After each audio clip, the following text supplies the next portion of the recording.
you need to stop complaining? Or do you? Let's talk about it. If you clicked on this video, someone's probably told you that you complain too much, and maybe you do. But I'm here to talk about whether or not complaining is a good thing, when it can help us, when it doesn't, and how we should maybe rethink the way we complain about things. Hello my friends, I'm Carla. I make cultural commentary videos like this one, as well as vlogs about the crafts I'm up to, working remotely, life abroad. So just chill, wholesome vibes over here. If you want to join, please do subscribe. If you could like or comment on this video, that would mean the world to me, and I respond to every comment. So let's chat down below, why not?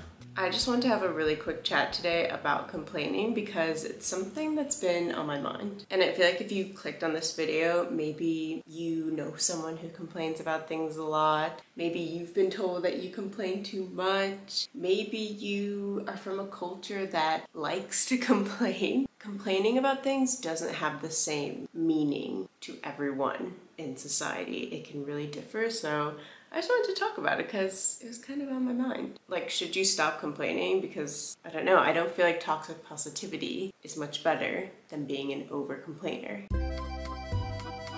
First, I want to talk about the fact that complaining can actually be really useful for building morale and also for integrating into specific cultures. For example, the French, if you've ever lived in France or have spent time with French people, you might have realized or learned that they like to complain. And it's kind of a joke amongst themselves that the French complain a lot. This article from the BBC sort of explained it a bit and said, in France, a complaint is an appropriate and frequent conversation starter. One could begin talking about a restaurant by focusing on the poor service during an otherwise great meal. It's seen as a way to not start an argument or to shut down a conversation, but instead to actually invite other people into your conversation, which is something that I actually really like. I think it's good to not be so negative, but I think seeing a complaint as a way to shut down a conversation or something negative is very North American from my standpoint because I'm from the US. So it really differs, and you can tell when someone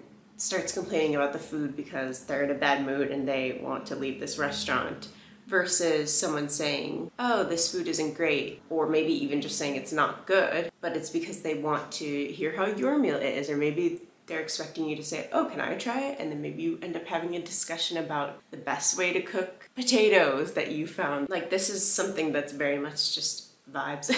But I think there are cultural differences with how we perceive complaining. And I think this is interesting because I guess maybe we see it as a negative thing in the US because we don't want to be bad at things, and because winning and being number one is like the goal. Also from this BBC article, they interviewed Anna Polonyi, who's a Franco-Hungarian American writer and head of the creative writing department at the Paris Institute for Critical Thinking. And she said that there's no word for loser in France. In order to be a loser, the world around you needs to think of things in terms of winning. And I'm not sure that that's necessarily how people see social interactions here. Of course, I'm never going to claim that French culture isn't capitalistic, but of course, it's going to be a little bit less capitalistic than the United States, which means that an American person might feel more sensitive or offended towards / by a complaint than a French person, for example. I found this Substack, which was an anthropological look at the cultural differences in complaining,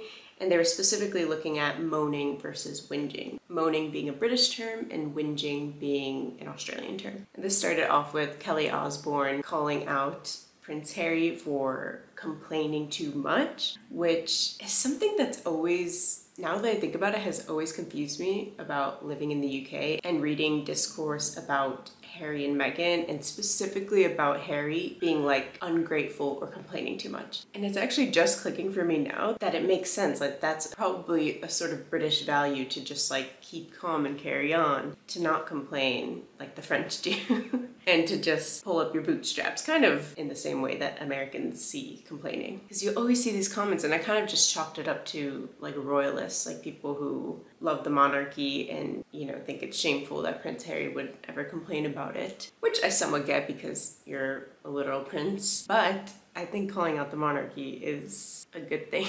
So I've never really understood the amount of backlash, and specifically the point of why is he complaining so much? I've always thought it was quite weird. In this Substack, the writer also talked about how in Australia people don't moan or whine for that matter, they whinge. Anthropological linguist Anna Wiersbicka, not sure if I'm pronouncing that right, sorry, calls whinge a cultural keyword in Australian English. It suggests something that sounds like an inarticulate animal cry. So it has a very like negative connotation, kind of like if you're whinging, then you're weak.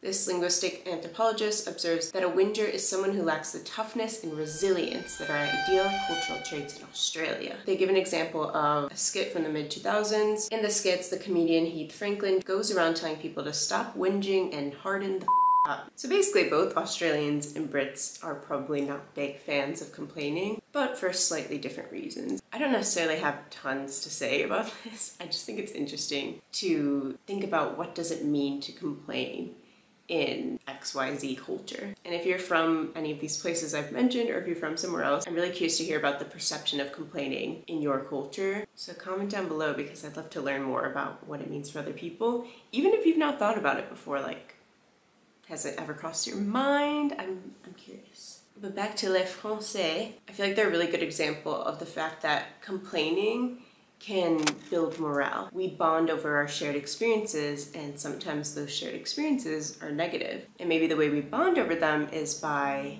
joking about them if they're negative, dealing with it with humor. Or maybe you can complain about it while also joking. Maybe that's like a more comfortable middle ground for commiserating over a negative experience in cultures like Australian, British, or American culture, where complaining is maybe not seen as a neutral or positive experience than in France, for example. I feel like complaining can also incite positive change, which is why I want to bring up the French again. The French are known for protesting and having like wild protests, you know, like burning cars, burning bins, like doing just like crazy stuff. And these kind of really expressive protests will come about for, you know, changing the retirement age or like social issues that threaten people's livelihood. I, like many people, think that protest is a really important part of a democracy and that it can be a real tool for, if not actually inciting real change, which I do think it does, at least bringing awareness. So if we don't complain and if we are complacent, then how can we really expect things to change? And something about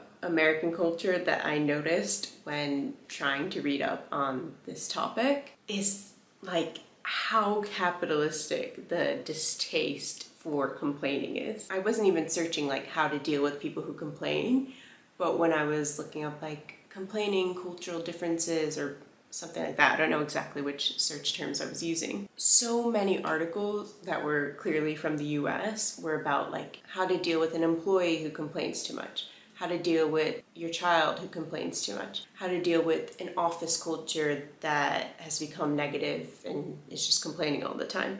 And I think like some of these articles are probably very useful, but I just found it funny that I couldn't find just like people's thoughts. Like so much of what I was able to find was how to stop people from complaining so that they can be more productive, like saying that in so many words. However, I was able to find a piece from the New York Times talking about why complaining can actually be good for you. Constantly complaining can be an easy way to frustrate our confidants, but there's research that shows it can also be a useful tool in bonding and helping us process emotions like stress and frustration. So that's a little bit like what I was talking about earlier about shared experiences. This article talks about the sort of like, yes, complaining can be bad, it can be good, which I definitely agree with, and that there's a right way to do it or a right way to think about it. They wrote, negatively obsessing over something isn't healthy, but Dr. Kowalski said that expressive complaining, blowing off steam, and instrumental complaining, which is done with an actionable goal, can both be beneficial. Venting can help us gain perspective, and acknowledging feelings is healthy.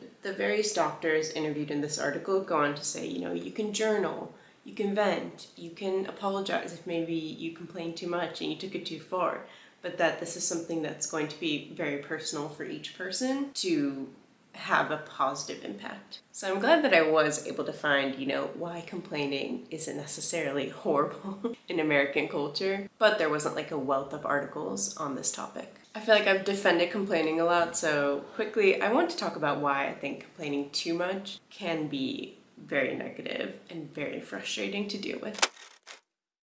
For me, I feel like complaining can make you more negative and can put you into very much of like a victim mindset. For me, I've really noticed that the more I complain about something, the more that thing bothers me. And I was trying to think like, why is this only sometimes the case? And I was thinking about the sort of examples I could give, which would be like the weather, other people's attitudes, work. And I was like, what is similar about these three things? Does anyone want to guess? In the comments. Pause the video. What's similar about work, the weather, and other people's attitudes? The fact that they cannot be controlled. They're very much external factors. And I do include work in that because yes, you can choose your job and you can in some respect choose like the specific tasks you work on in your job, but you have to work. Like the fact that you have to go to work is not gonna go away unless you like win the lottery or marry into like the royal family. So maybe that's the key that those doctors should have mentioned in that New York Times article, is that maybe complaining about things that you can't control leaves you vulnerable to being negatively affected by your own complaining. If you watch my channel, you know I'm like always giving weather reports in my vlogs. Not actually, but I'm just always like, today it is sunny and therefore I'm going to do like, I'm always talking about the weather. For me, like complaining about not really having enough sun in London got to the point where I was like, this is just stupid. Like, that's not gonna change. And if I don't just like lean into the cozy, cloudy vibes, then I'm not gonna be happy. And I'm here right now and that's it. Well, I'm not there right now. Now I'm in Madrid and it's very sunny and I do love that. I don't think you should never complain about things you can't control because again, there might be some element of venting. Like if we're just gonna carry on with the weather example, maybe you experience seasonal depression and you need to vent about it. Even though you can't change the weather, it might help you to acknowledge the fact that you're being negatively affected by it and then moving on. Like if you wake up every day and you're like, it's gray outside again, what am I gonna do? It's kind of gets to the point where it's like, girl, it's not gonna change.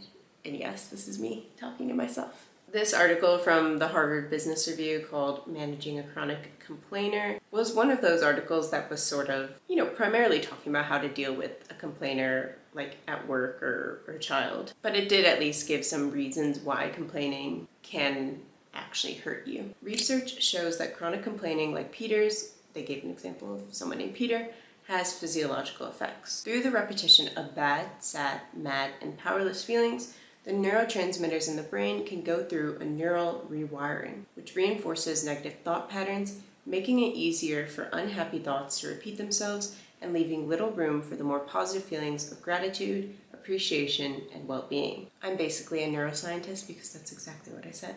No, I'm joking, but it makes sense. Like we talk about positive thoughts, manifestation, and the fact that your thoughts or the things you constantly say to yourself and others kind of manifest themselves into your real life, whether that's all psychological or if it's something that you can like actually see. It's the opposite of positive thinking. It's negative thinking to always complain about the same things over and over and over again. It probably will never help the situation beyond the first stage of just like venting and processing your emotions out loud. I think it's quite clear that I don't think that toxic positivity is any better. To me, toxic positivity is never complaining about anything, which I think can just lead to you bottling up all of your complaints, which are really your negative emotions, and they're all going to come out one way or another at some point.